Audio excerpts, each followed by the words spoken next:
Just a quick comparison.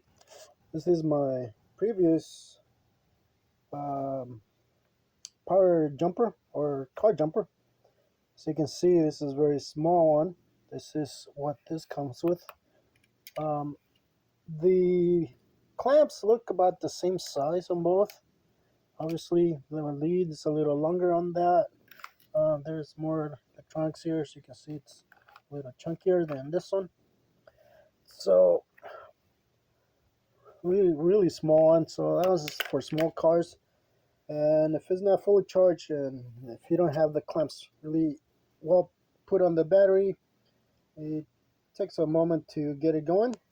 But as you can see, the new one, it's obviously not the battery, but I mean, you can tell the big difference. It is pretty light. It's all the what do you call it, plastic, but there is a tire inflator in this one. The battery is supposed to be larger than that one, obviously. So let me get rid of this thing here, last one, kind of show you, because I just tested it on the car. The function, the buttons are a little weird, but not too bad. So to turn it on, press OK in the middle. Usually set it on and off. Okay, that's not working, so let's go to mode. That turns it on. So there you go.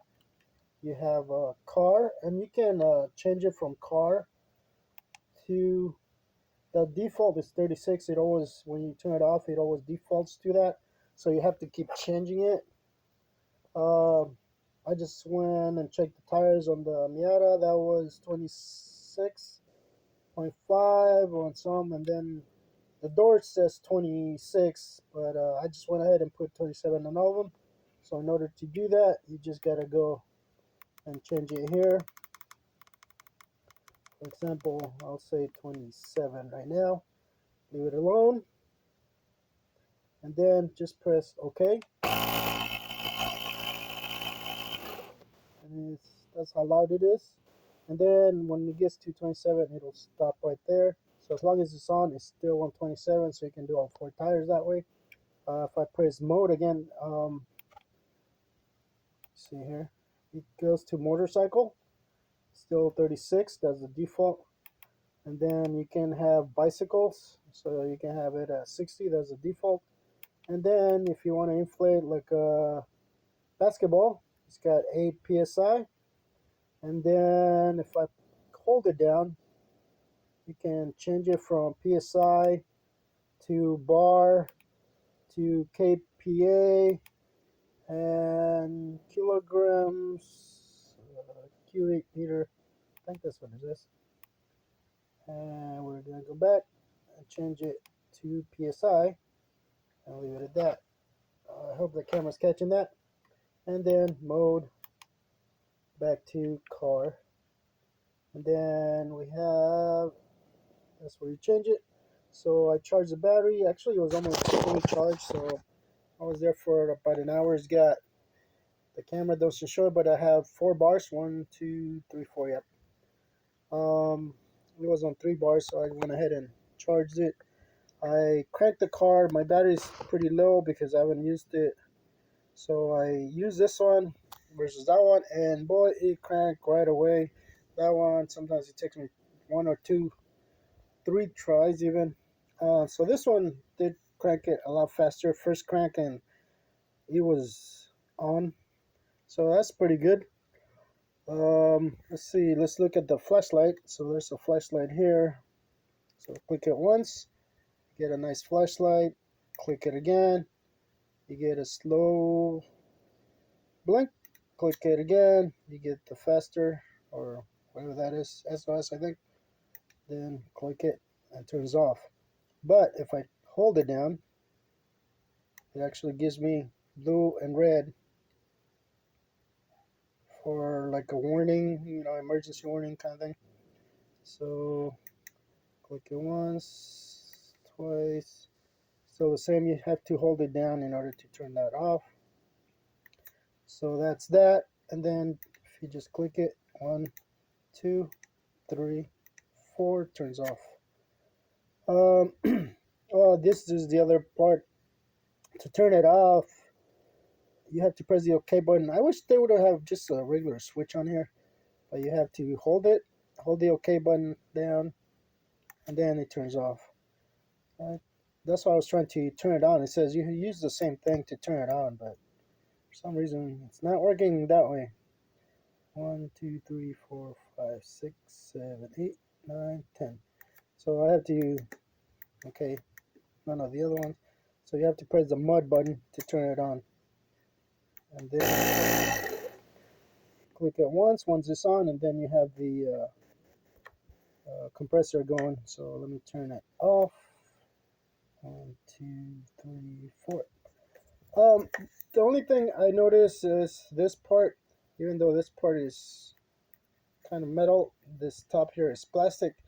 I found that putting it on and off, it kind of gets stuck, so it's a little hard to do for some reason. And obviously I lose a little air pressure that way, but putting it on, I'm all wiggling it because it was just, I don't know, for some reason it feels kind of, maybe because it feels kind of cheap, I don't know what it is, but it just kind of gets stuck on there. Also, you're gonna want to leave this on because the way it screws on here, it's actually very small, so you might as well leave that on. Hang on, let me see if I can show you. So there it is. It's like a really, I don't know why my phone is not focusing today, but I'll check that later. But anyway, you need to leave this on. It's just a lot easier because trying to get this back on there, it's kind of a pain.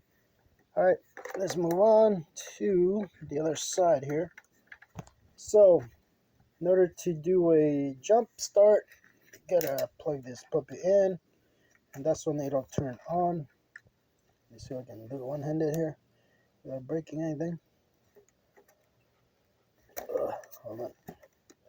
All right, yep. She's going pretty easy. Oh, there we go. So that's what it does. There's an LED, turns red and green, and once you plug it in, then it'll turn solid green. Then you can go ahead and start it. Remember, like the other ones, you get 30 seconds to start the car. If you don't do it within 30 seconds, you go back to this. So then you have to unplug it and plug it back in. So it works just like the others, but this one has a little bit of a nicer design in the sense that you can just pick it up and go that way. However, this plugs, you gotta have on a bag or something. So that's the only thing. There's no place to really keep that all that stuff. And even when you have this one, it's just hanging on the top here because there's no like built-in what do you call it, holder for those things. So that's the only drawback, but it is bigger than the other one, as you can see there. It still works. So that's my main one, but I wanted a bigger one because sometimes I had an issue with that one, or not an issue, but it just wasn't charged, so I couldn't turn the car on as fast as I wish it would. And that just happens when your cars sit for a while. So this is the new one. I hope that helps. The battery is definitely a little bigger. I don't know if I'll open this one up. Let me see. It's not. I might be able to. You got some screws there and here, but I don't need to do that right now. It is pretty light for the most part, actually. This one feels pretty heavy because this one's metal, but this one's all plastic. It would be kind of nice to have the LCD sort of at this angle if you could, but what I noticed when I was in the car, I would just flip it that way, which kind of works because it's sort of a square on all this size too. There are no rubber feet on this one, but I guess I could put some rubber feet because in order to see the numbers, it's easier to do that. So instead of scratching it, I'll probably just put some rubber feet on the other side, since that's what I do. That's pretty much it for this review. I know I didn't put anything with the car on. I'll try to get some more of that video later. When I can. Right now it's just too dark already anyway, so alright, there you go.